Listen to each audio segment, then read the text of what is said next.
Thank you for being with us tonight. This meeting has been brought to you in part by Let Grand Forks International Airport help you start your next vacation off on the right foot. Grand Forks International Airport offers flights to the sunny destinations of Orlando, Las Vegas, and Phoenix on Allegiant, and connections anywhere in the world through Minneapolis-St. Paul on Delta. Forget the hassle of long drives, parking nightmares, and stressful check-ins. The convenience of flying locally means less headaches and more time for you. Grand Forks International Airport, your airport, simply grand. How many things in your house connect to the internet? Let's see. Computers, smartphones, gaming console, maybe your appliances and lights. They say that by the year 2020, the average home will have 5 devices for every one person. I don't know about you guys, but I don't want to be average. We're going to need much better internet. Midco Extreme Gig is here. Life-changing. Know what's in this box? Well, in case your crystal ball is broken, here's a hint. Safe, reliable energy, for starters, but there's also a commitment to this community. See, at Xcel Energy, this is our hometown. So we're not just about making a living here, we're about living here. Oh, I wish I had wings. In our community, we're always delivering. Xcel Energy, responsible by nature. As a farm kid from North Dakota, I was raised to face challenges head-on. But that was put to the test when I was diagnosed with cancer as a teenager. Now, I'm determined to help kids overcome illnesses like I did. So I started my journey at the University of North Dakota. With hard work and determination, I'll help others like my doctors helped me. I'm making my impact. How will you make yours?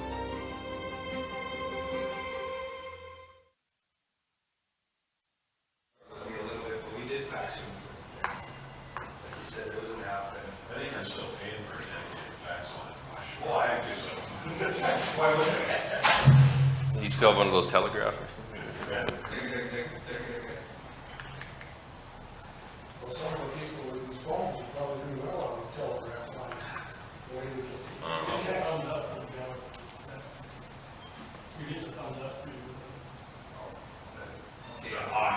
On air tape is not working, so mics are working last. Maybe everything he said was. So is this working? Go ahead. All right. I'd like to call to the Planning and Zoning Commission meeting for June 5th, 2019. Please come to order. Roll call. Budke. Here. Johnson. Here. Kuhn. Here. Lee. Lunsky. Madchek. Here. Reichert. Here. Sandy. Boswick. Here. Looks like quorum is present. So with that, reading and approval of the minutes from the May 1st, 2019 meeting. Any comments, questions, or do I hear a motion on the minutes if you've had time to look through them? Please, Mr. Budke.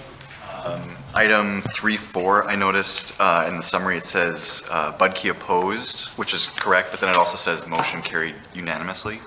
So I think we get that. And 3.4?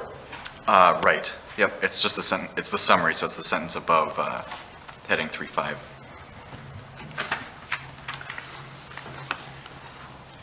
Yes. Move approval with that correction. I'll second. Okay, any others? Seeing no hands, all those in favor of that, please signify by saying aye. Aye. Opposed, same sign? Okay, looks good. Motion carries, thank you. Before we start out tonight, I think we want to, anybody in the audience here that is here to address item 3.3, it's a public hearing, has been pulled from the agenda for tonight.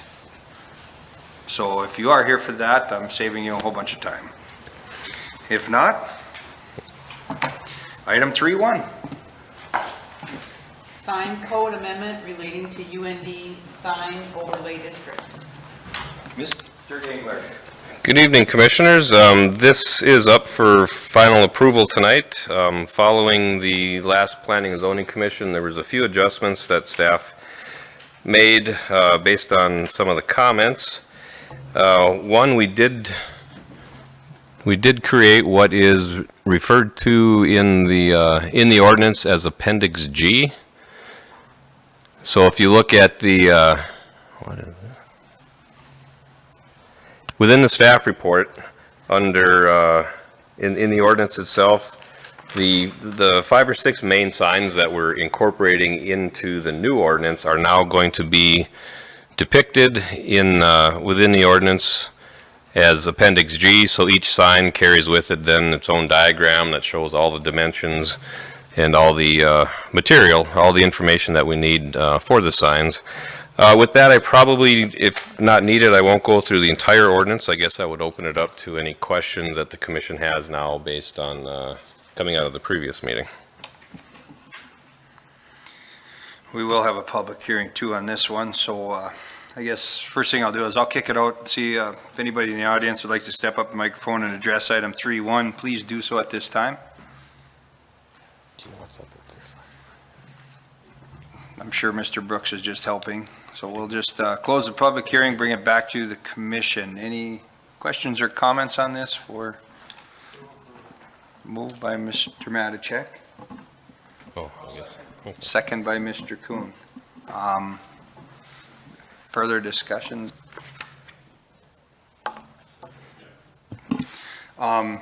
No further discussions. I'll call for a vote. All those in favor signify by saying aye. Aye. Opposed, same sign. 3-1 passes. 3-2. Annexation agreement and ordinance for the property located at 2053 South 42nd Street. Mr. Gingler. Okay, the subject property identified in the vicinity map is the Rieger properties located on South 42nd Street. And coming out of, well, it was into last year, there was some development potential in this general area. If some of you may recall, the area that the white box is shown on your vicinity map was proposed to be developed for a multifamily project. At that time, that went away. And a few months later, we reviewed and approved the plat and the PUD for the multifamily development now that's on the west side of 42nd Street. So in conjunction with that project, the city's installing a water main going from 24th Avenue South to the northerly extent of the development. So in conjunction with that, staff has had some discussions with Mr. and Mrs. Rieger, the property owners, in terms of what would they like to do with their property. It was discussed at a few of the council meetings and commission meetings, and at this time, after meeting with the city administration, other city staff, and the Riegers, we've come up with an annexation agreement for this property to be effective for 5 years from the time of approval, so it's January 1st of 2025.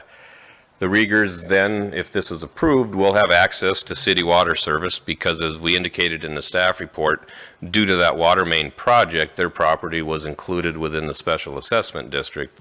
Therefore, they're subject to those assessment payments for the water, and staff feels that it's appropriate at this time to enter into this 5-year annexation agreement with the Riegers.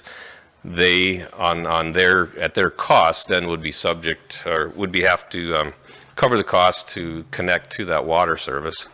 And within the agreement, as stated, if they do choose to annex prior to that, then we can adjust accordingly and annex the property.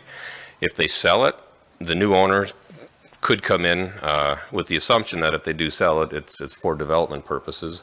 If none of that happens, at the end of that 5-year period, the ordinance that's also being approved in conjunction with this then is officially in effect, and the property is becomes annexed effective January 1st, irrespective of what has happened in those previous years. There is a clause in the agreement that indicates that the Riegers agree to not oppose or to waive their right to protest the annexation. It is a large piece of land. It's close to over 5 acres. That would be a lot to annex at this time just for a single family home. So we think that this 5-year period is reasonable to allow them to connect to water, and hopefully at some point then the property could be sold and redeveloped. So staff would entertain any questions that you might have. Mr. Eichert. So Brad, does it come in as R1 or what does it come in as? At the time of annexation, then we'll look at plating and rezoning requirements, because right now it's still zoned as ag status, so. It is ag, okay. Right. Okay. So then it would just remain ag until the 5 years is up, and then we would look at it again? We would look at it again, depending on what conditions exist at that time. Okay.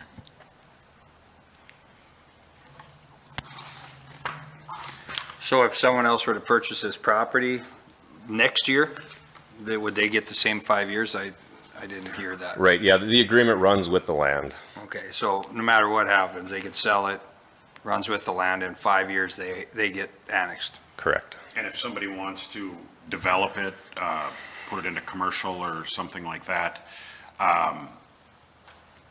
then does it become annexed right away?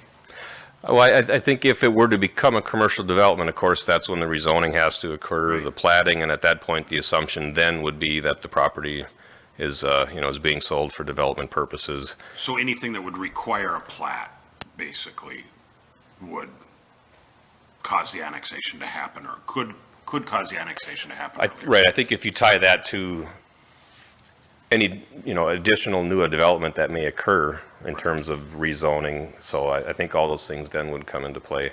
Have we done this sort of thing in the past? We've done annexation agreements, various types in the past. Okay. This one is both the agreement and the ordinance. So after that 5-year period, this ordinance has already been essentially adopted with the effective date of January. Is there something that's then filed, in the property records or something? So if there's a new purchaser, they have notice of the fact that it's going to be annexed? Yep. The agreement and the ordinance are both, after approval, they're both recorded, which is filed against the property itself. Perfect. So. Okay. All right. Thank you, Brad. And two things, that the owners are good with this. I know they stood up in front of us before, and this is something that they're agreeing with, and they worked out with you guys, and everything's good. They're sitting right here. I know. I recognize them. I mean, that's a big thing, and then I don't want to see this sold in 4.5 years and somebody coming up here and asking for another annex extension because they didn't know. I'm right with you on your fear, Mr. Reichert, on this one, so. As long as everybody's good with it. To jump to the public hearing, are you guys There okay is with none. this? No, there isn't. Are you guys okay with this? Yes. All right. The only thing I got here, has nothing to do with this, is I've been talking with bakers, and they would like maybe someday to split those lots up, because when you take out a loan, sometimes the piece of property that they're financing, they don't want the 5 acres. They just want a lot around the house. It has nothing to do with right now, though. Right, and at that time, I think what you're saying, Mr. Gingler, is if you went in to lot it out, that's when the annexation would kick in, and you would get annexed at that time, correct? I'm just spitballing here. Well, we're talking different scenarios. Well, I think that's a whole different discussion if it were to be platted and redeveloped, other than what it is for today, if I'm understanding. Right, it has nothing to do with what we're doing today. It's that if I want to split those lots up, and I don't sell any of them, but just split them up, I'm still doing the same thing on my property. I guess we haven't made that consideration. Because my son might want to buy, I'm in a duplex, and the son might want to buy part of it, and the bank might say, hey, I want part of it. I'm just seeing where you guys are sitting. Well, It's a duplex there now. right. In terms of maybe not to confuse the matters, if it is intended to be replatted and developed further, then we would have to talk about, because that would require platting and rezoning, to come into compliance with all. Well, it would be the same as what you said earlier, was that 5 years stays there for 5 years. As the property exists today. I guess we haven't considered the question of if you as the owner would want to, a year or 2 years into it, to have to go through like a replat and a rezone process. I guess that that's a question I guess we probably should. Well, you would never do anything anyway, because it's gonna cost $1 million to develop that anyway. Just for roads and sewers and all that, and that's more than I got anyway. Okay, but so in terms of the agreement as it exists today, We'll leave it at that, because I don't plan on doing anything with it right now anyway. Mr. Matichek. Yeah, I think to point out here, the reason he has 5 acres is because when he developed this property, he was on the city limits, but yet he was in a 2-mile territorial range. And at that time, you had to have 5-acre lots like Fox Farm and all that.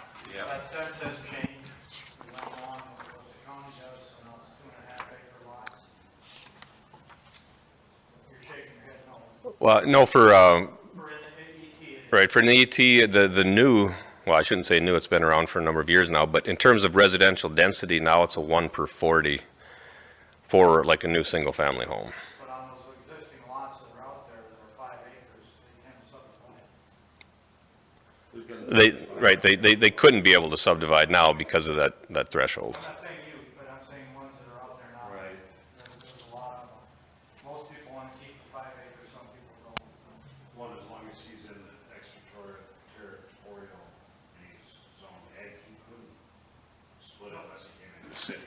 You can have a 2.5 acre rural resident in A1A2.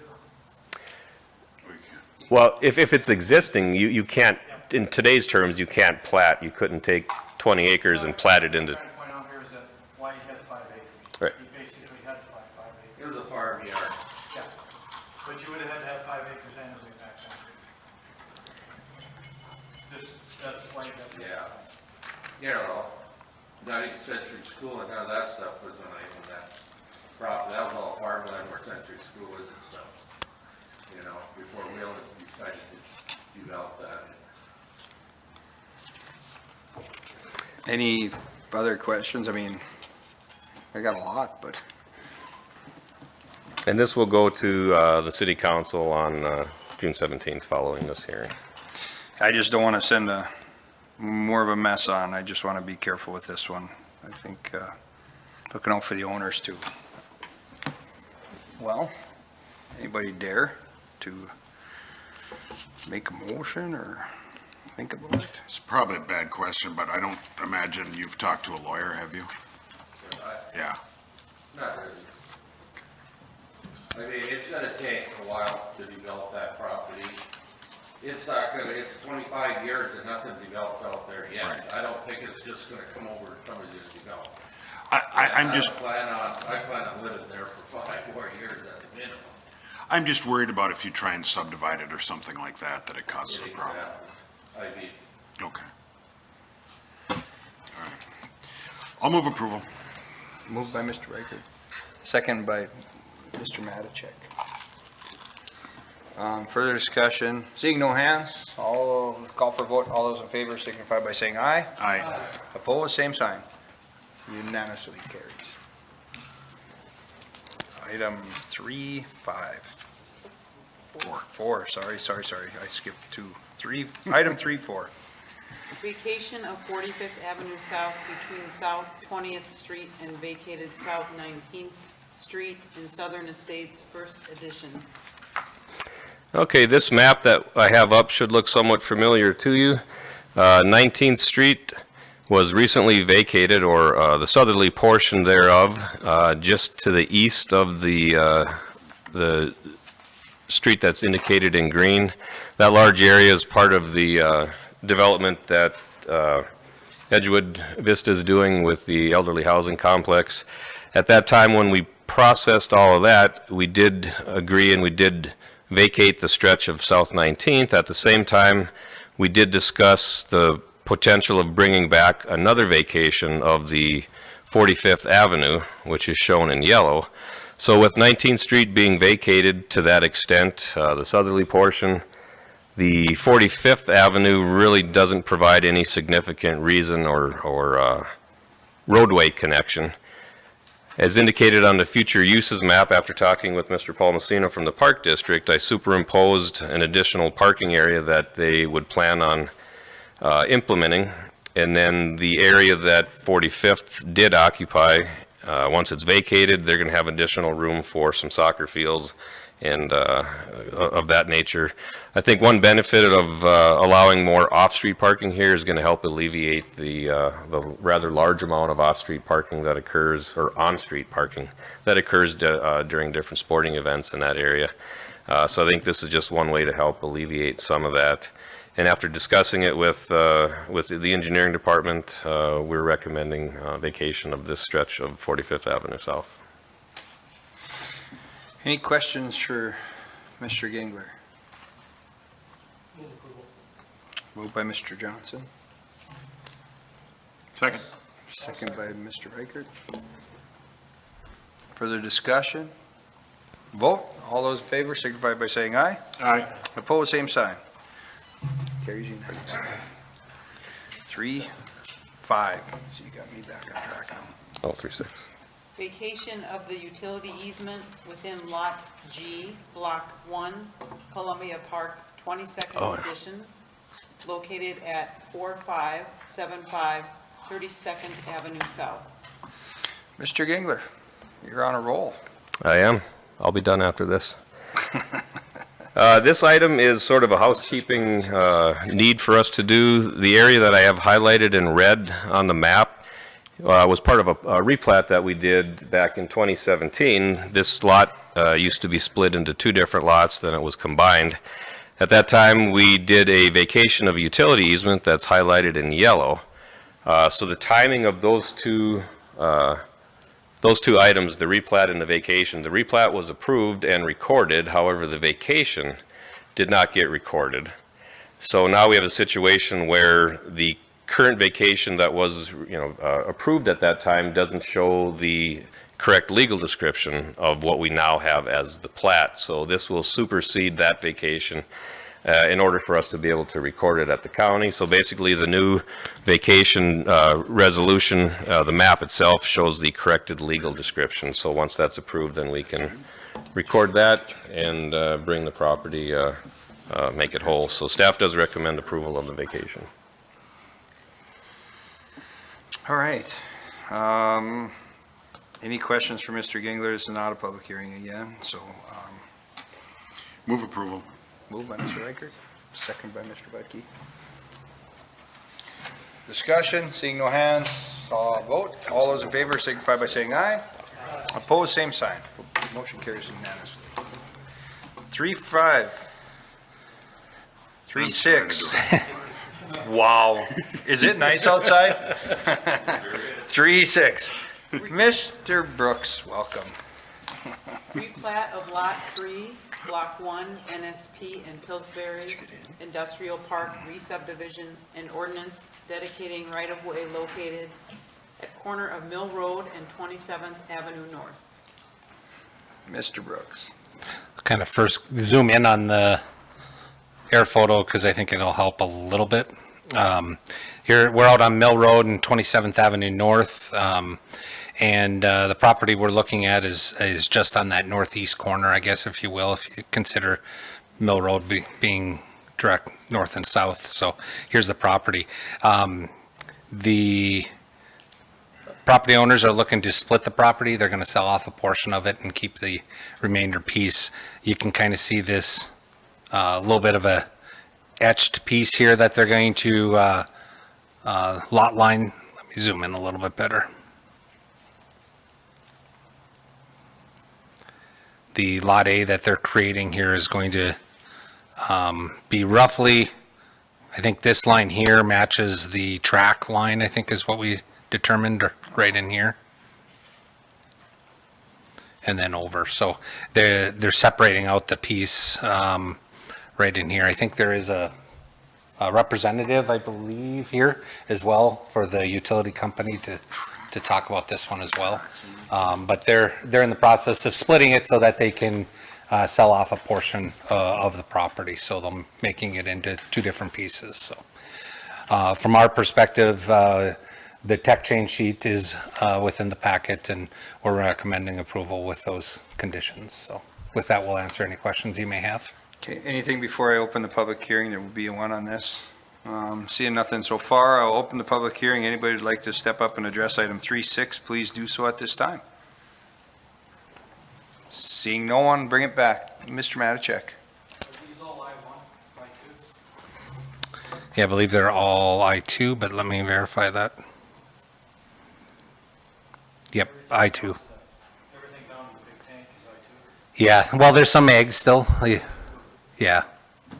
Yeah, up to, well, you get into some A1 just past Cooley. That's correct. Yeah. Yep. Yep. Which would match really, you know, what's expected in that area.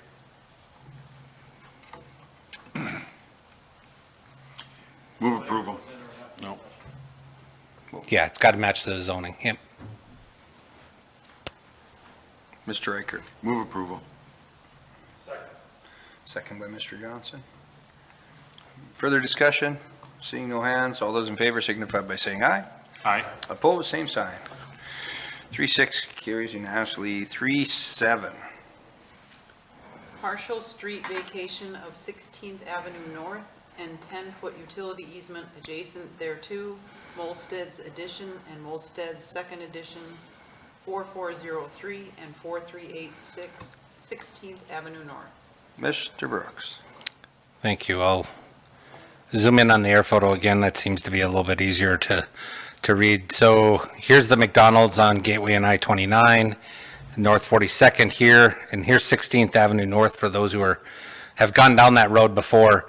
The actual right-of-way that we have as you head west on 16th Avenue and before you head south to reach these additional industrial lots in this area, there's a bulb kind of, I think maybe perhaps even started out as a cul-de-sac area here before we maybe moved to the south, but there's a large radius on that right-of-way. And there was a discussion when the developer of this property here had platted a few years ago about whether or not we needed this area for vacation, but without a kind of a plan in place, there was really no reason to look too much further into it. But now we have a future development looking at these two parcels that are here. That's future item 4.1 here. So we're in the process of actually looking to vacate. So here's the vacation. Now north is to the left of the screen here. Here's 16th Avenue, and again, you can see we're just squaring it off here. We don't need the bulb here. We'll retain what we need for an easement, but with that, we're recommending moving forward with this request. Any questions? Mr. Reichert? I realize that this is probably fairly obvious, but I assume that when we vacate, you just draw a line straight, you just continue that line straight down and put one on one lot and the other on the other lot? Yeah, oh yeah, so what'll happen here is we enjoy these where we're followed on with a plat where you'll actually see where that line will be, but in this case, what would normally happen is, yes, one half from one side would go to them, and essentially you'll see it on the next plat, but this line just gets dropped here. And when you do that, just for my own edification, so do you negotiate that with them on where it's going to go? No, it's by code. So when we vacate, half of the street goes to one side and half the other. They're not traditionally in a setup like this, but in this case, you would have half to this and half to this. So what we do is we just follow that lot line, would come down even without doing the plat. In this case, the plat's good to follow up with, because otherwise, you know, as you get the legal descriptions start to get a little strange. And what'll actually happen is with the new plat, you'll actually get a pin that gets dropped, you know, in that corner there where the new established area is. So from the surveyor's world, it's a much cleaner way to have it done as well. So thank you. Yeah, they have to appreciate that. They hate those curbs. All right. Moved by Mr. Coon. Second by Mr. Budke. Any further discussions? Seeing no hands, all those in favor signify by saying aye. Aye. Opposed, same sign. Carries unanimously. 3.8. Sign appeal downtown parking ramps at 415 First Avenue North and 55 South 5th Street. Mr. Brooks. Okay, this one's a little strange, and in that the city's actually put this request forward as the parking authority for the city. So if everybody knows where Central Ramp is and Corporate Center Ramp, we have 2 different ramps in the downtown that we're trying to get utilized a little bit better during road construction of Demers Avenue. And so we're trying to establish and let everybody know where there's some additional 2-hour parking stalls. And so we're working closely with the DDA and their urban design committee that they have established. And this request has come to us from them. I'll show the request here. They're looking at putting in some signs on the outside of the structure that highlight where those 2-hour parking stalls are. They'll be temporary. They'll be for this construction season. We are establishing a total of 32 stalls, 14 in the central ramp and 18 in the corporate ramp. Additional 2-hour stalls. Currently, there are no 2-hour parking stalls within the ramp. The ramps have been established more for employees to park in, and we try to free up the street parking for visitors, customers in downtown businesses. So in the past, we had 2-hour parking in the central ramp, and they hadn't been very well utilized. But I think, as we all know, downtown's changing. It's evolving a bit. And so we're looking to do this. These signs will be temporary, like I said, but if we look at continuing this in the future, if we decide these signs are something that are worthwhile, we'll perhaps put something more permanent in and go through that route. So what you have here, you can kind of see the panels that we're looking at. This is the corner of 4th and 1st Avenue. Here's the corner of 5th and 1st Avenue. Up here, you can see where the MTC is. This will be up a little bit higher on the backside to try to get folks coming from south along 4th Street, highlighting that. And then this will be for 5th and Kitson corner.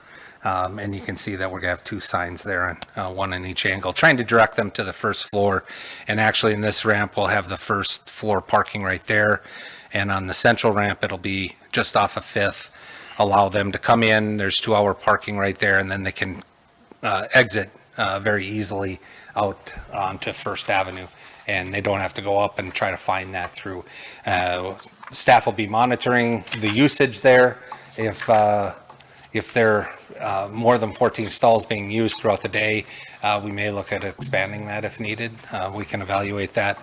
And the timing actually works out fairly well because the school district's looking to, right now those are on the central ramp, those are student stalls. So we'll have that over the summer, and we are looking to, with a new contract with the school district, and they're aware that we're looking to take about 14 of those.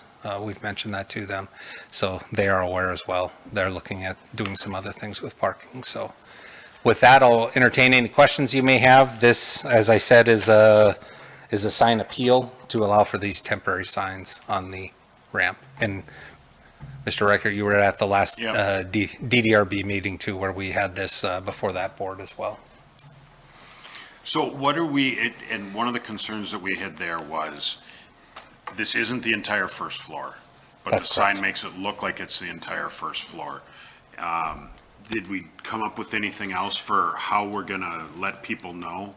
Right now, we're working on the verbiage that we're going to have here. So this is the same verbiage that you saw before. Right. So we are still looking at tweak that. Right now, we're just asking for the sign itself, but we will continue to work on that, the wording, and we're going to be running it through PD, make sure that the wording works for them, and that we're going to continue to utilize that urban design committee of the DDA.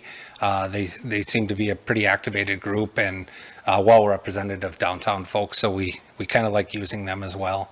So there's very few people that get excited about downtown parking, and they appear to be one group out there. So excited in a positive way. I get a lot of negative There's a lot comments, of people so. excited about downtown parking, Mr. Yeah. Brooks. I will call you out on that one. Yeah. Should say in a Something positive about way. common sense and fear, I think. So I see it's vinyl material. That's correct. When we say temporary, we make somebody come in front of us and give us a time frame on temporary. So I'm just gonna do the same courtesy that we ask everybody else. What is our time frame on this? On this, I think we had it in the staff report, and I'd have to. I want to hear it. I read it. October? Through October or November. We have it a little loose just because we don't know when we're going to close up. But October or November is what we have there right now. So from that perspective, I would say by November 30th. But we'll probably have it off before then, because as it starts to get cold, we're going to heat apply that and have it removed again. I will mention the way these are being applied. It will not be the traditional banners flapping out there. It'll be a vinyl that is heat applied and then can be reheated and to take off. And it does save the brick as well. Not that the one material, the one ramp is much better in terms of me saving versus the other one on the material. The aggregate material is going to have a little bit funny look, but as you get closer, it's going to look a little funny just due to the texturing of it. Yeah. But the corporate ramp here, these are pretty flat panels, and they'll look pretty good on that. But for the size lettering here, I've talked with the sign folks, and they thought it would look good. So yeah. You indicated you're going to be using some of the parking spaces for Central. Central is going to be starting again in September. Mm-hmm. What are you going to do with that? Yeah, that's part of what we're in July 1, we have a new contract with them. So we're shrinking up the number of stalls that they have overall. So right now they're leasing 100 stalls from us, and we have more than 100 stalls striped for them. So there's about 68 on the main floor, and we're going to take 14 of those. And then the ramp right now is completely available for parking for them. So they're paying for 100 stalls, and they have more than 100. So we're just reducing their first floor amount. So yes, school starts back up in the fall, but we'll still be in good situation with that contract. And I've already let them know when the new contract comes in, we're going to be reducing that amount for the 2 hour. Great question, Mr. Kuhn. Yeah. I think there is a public hearing on this, so I think we'll just open the public hearing. Anybody in the audience would like to step up and address item 3.8, please do so at this time. With that, we'll close the public hearing, bring it back to the commission.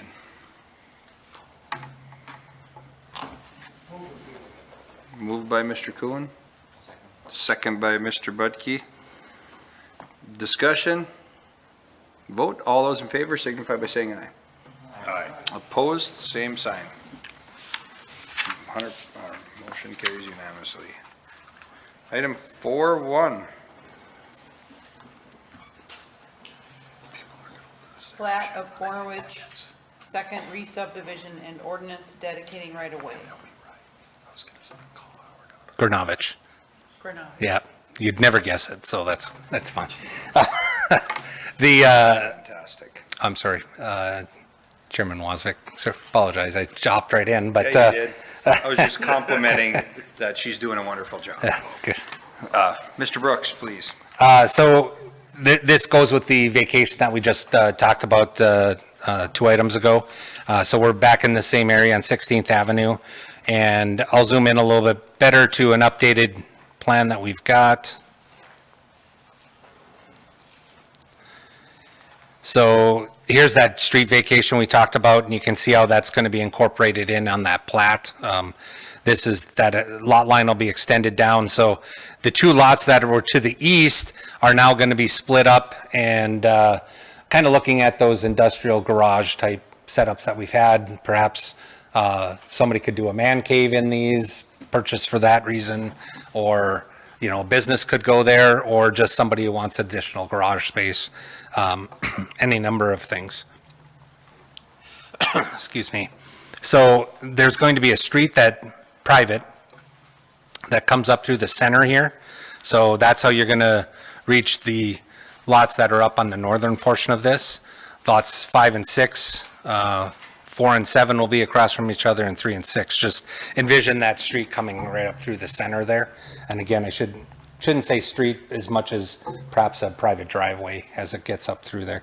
The easements that are across that center, they're calling out it as a private ingress and egress, and then there's private utility easements as well. All these will be private throughout that center portion there. So I do believe they have one sale pending today, and probably others that are already looking at this. So these have been popular style that we've had quite a few people interested in smaller industrial lots like this recently. So with that, we'll recommend approval on this, and it is a 2 meeting. So this one's a preliminary, and we'll have final next month. Any questions or comments for Mr. Brooks?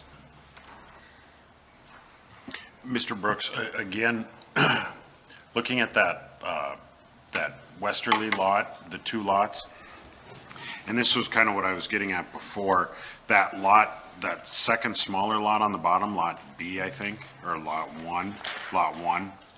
Oh, over on this side? Yeah. Yeah, okay. So I was just kind of wondering, how do you decide that line, that diagonal line just doesn't continue to go straight, that it drops down? Is that something that you talk to the owners about, or that we just decide?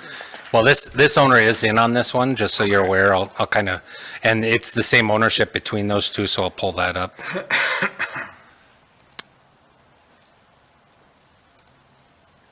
Yeah, Greg Opp Family Limited Partnership, I believe it is. Okay.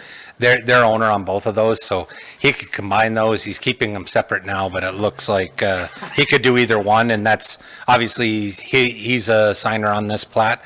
There are some other things that are below grade. I think there's some utility pieces that are already in place in here, so I think that might be part of how he decided to set that up as well. I'm not real sure, but So typically, when we have this situation, you talk to the owners, find out how they want to do it. yeah, the request is from them. They're coming to us with this, so I think it's driven by Granovich on this side, but Opp's been very much a part of the discussions on this as well. So All right. I'll move approval. Moved by Mr. Reichert. Second by Mr. Johnson. Discussion? Seeing no hands. All those in favor signify by saying aye. Aye. That's opposed, same sign. Carries unanimously. Item 4.2. Plat of Adams Addition and ordinance dedicating right-of-way. Mr. Brooks. this is another utility company request. So in this case, we're out on 27th Avenue North, sorry. When we're right up against the old tank farm, here's 42nd here. And here's where biomass, Red River Biomass is located. So, and this is the Corinta property. So we're right tucked up right into the tank farm here.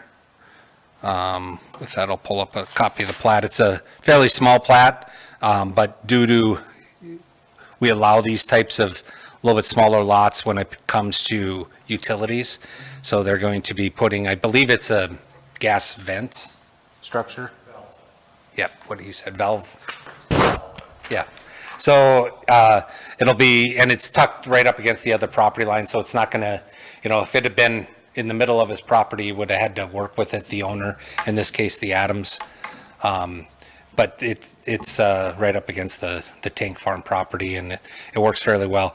The unusual part here is that there's quite a bit of right-of-way since this hadn't been dedicated as of yet, so it looks a little odd that there's a large, the plat is nearly about the size of the right-of-way that we're getting, but it's just due to us allowing that smaller lot and just gaining the right-of-way that's required out to the center line. So this area is starting to develop, so this is kind of what you expect as we start to hit some of this area. And you can actually see North 39th Street here, which is actually being dropped down to serve biomass and those others down in that area. So with that, we recommend approval. And this one will be back next month. Any questions for Mr. Brooks? So currently, there's a 33-foot line,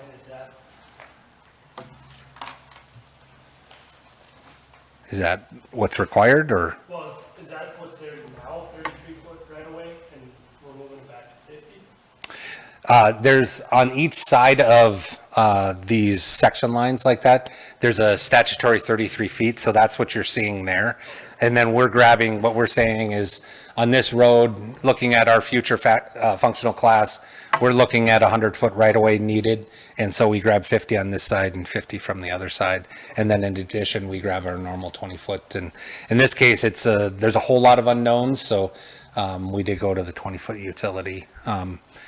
Didn't have a problem getting that from a utility company, but usually when we have other folks, then they usually perhaps have other questions on that. But in this, it's pretty much what we typically ask. So.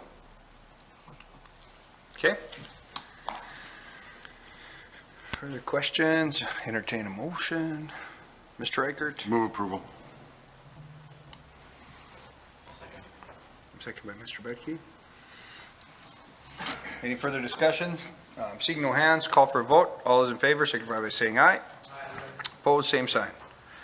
4-2 carries unanimously. 4-3, Mr. Brooks.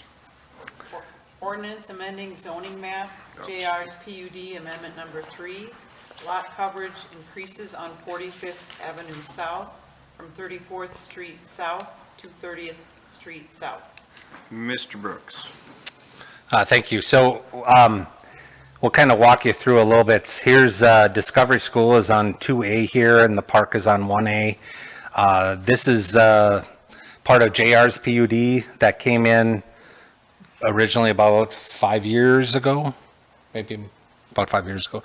And the PUD that was set up had originally called for this area down here to be multifamily lots, and on 18Z and actually 3D, 4D, and 21Z.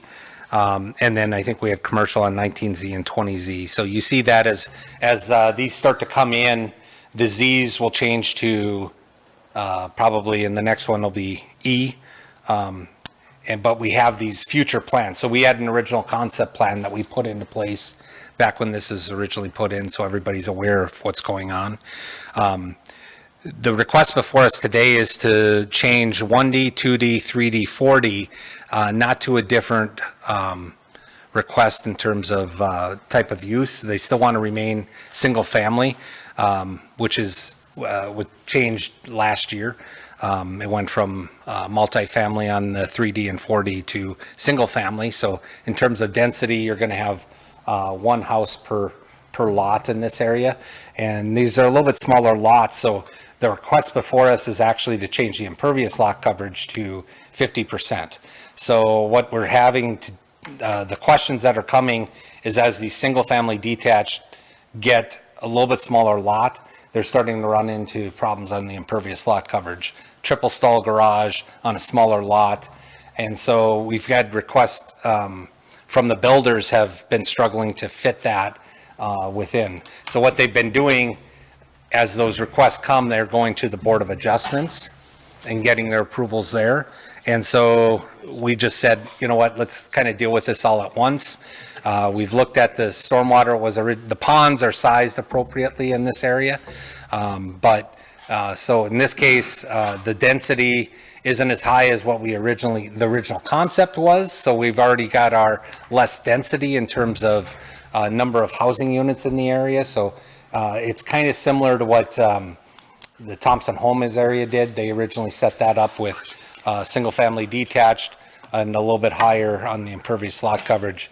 A property owner over here just kind of want to set up the same, and we have some developers that are kind of setting up and they have this triple stall garage design that they're trying to fit on these, but are having a hard time on the impervious lot coverage. I don't think it's going to look anything different to the neighborhood, and I think they'd much prefer the single family detached as opposed to the original design of a multifamily. So with that, we'll certainly entertain any questions. Yeah. Does this change the side yard setback requirements at all? Or? No.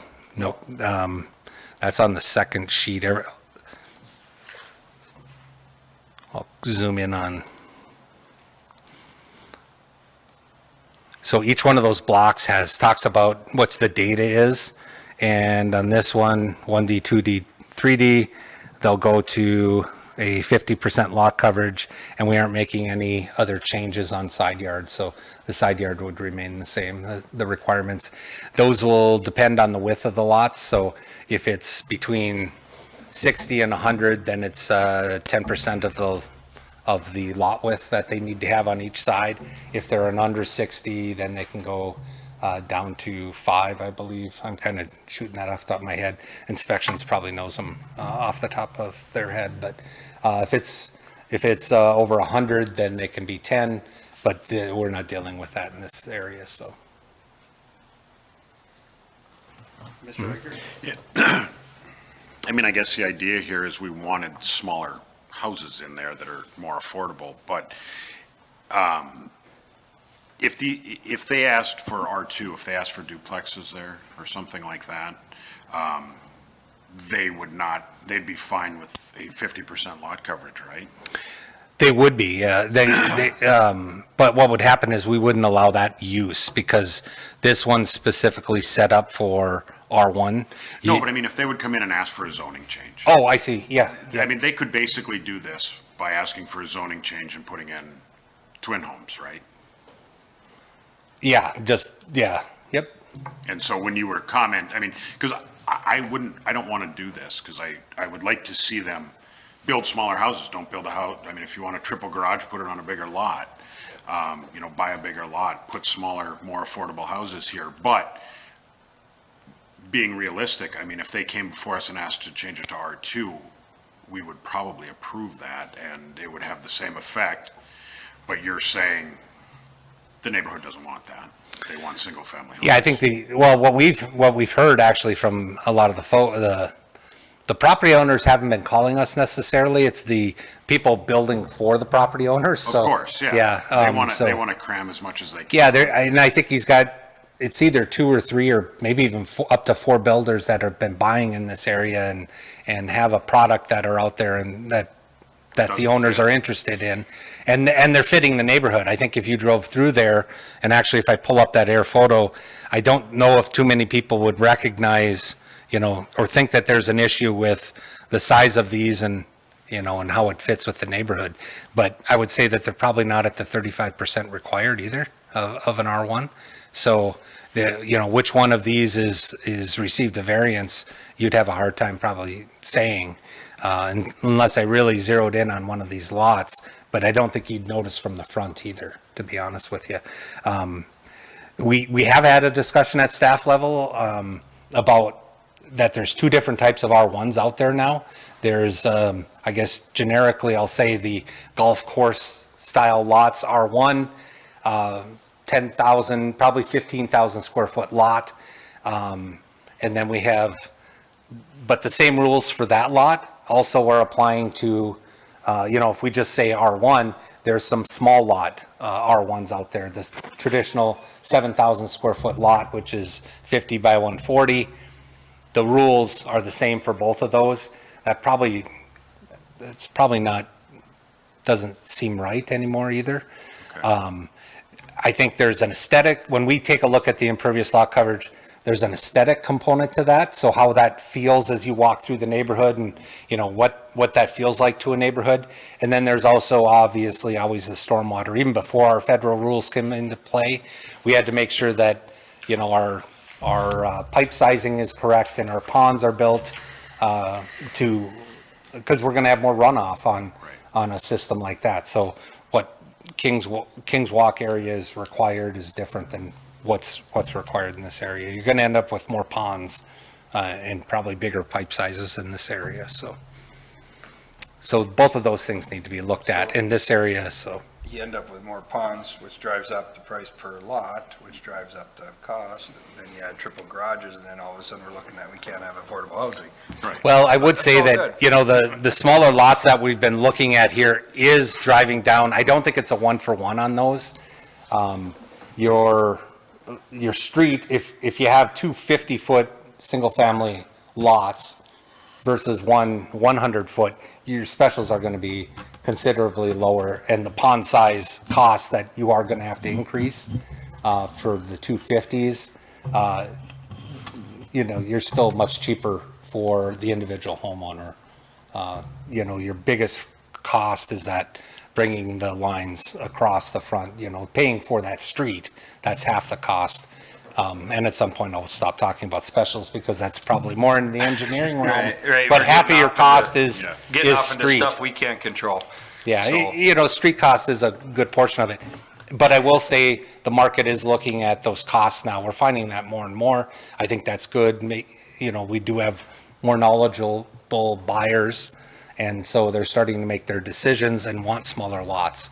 And I think that's where a lot of this is being driven by. You have more and more people interested in smaller single-family homes to get their specials down a little bit lower, so. Okay. Any other questions or? And engineering signed off and everything's gonna work that way, I'm assuming, Mr. Grasser? Not excited about Whoa. it, but here we are. Boy, I felt that. Yeah. So, I guess Well, the okay, preliminary well, approval. no, wait a minute. So it'll function adequately. What about when we develop 18, 19, 20, and 21? Is it gonna mess up the development that we try and do there then? On the multifamily stuff?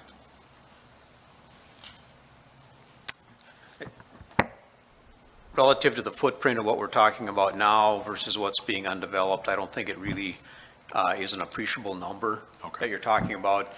And we still don't know in the future whether they'll build to the full density or not. Those are just some unknown variables that are still out there. So again, it seems like it's manageable. You can't dot all of those i's necessarily at this point in time, but But we're taking some of our buffer away. we're using up a little more capacity at this location than we might otherwise have planned for, so. But again, it's in the scope of the size of what we're talking about, it's pretty small. Right. Okay. Thank you, Mr. Grasser. See, you're always on the committee. Pete? You indicated here that you're gonna require more pond storage or whatever. Is that already planned into this? Yeah, since these were set up originally, like 3D, 4D, those are originally going to be apartment lots. They were going to be in with 18Z, and which is an apartment lot, which means that they could have went up to 60% impervious lot coverage. The ponds themselves aren't going to be, those will still be sized appropriately. Okay, so they don't, it was already planned for bigger. Yes, that's where I'm going, yeah. That's correct. Because we didn't plan for these to be single family originally, this southern half here. So those are set up to be higher impervious lot coverage areas, if that makes sense, yeah. Mr. Reichert? Move approval. Second. Is that Mr. Johnson? Yep. Second by Mr. Johnson. Further discussion? Seeing no hands, we'll vote. All those in favor signify by saying aye. Aye. Opposed, same sign. Motion passes unanimously. Item 5, reports from the planning department. Nope, we have nothing further. Other business, any other business? My favorite motion. Item 7. Moved by Mr. Matichak, second by Mr. Kuhn. All those in favor signify by saying aye. Aye. Good night, Irene. Have a great night.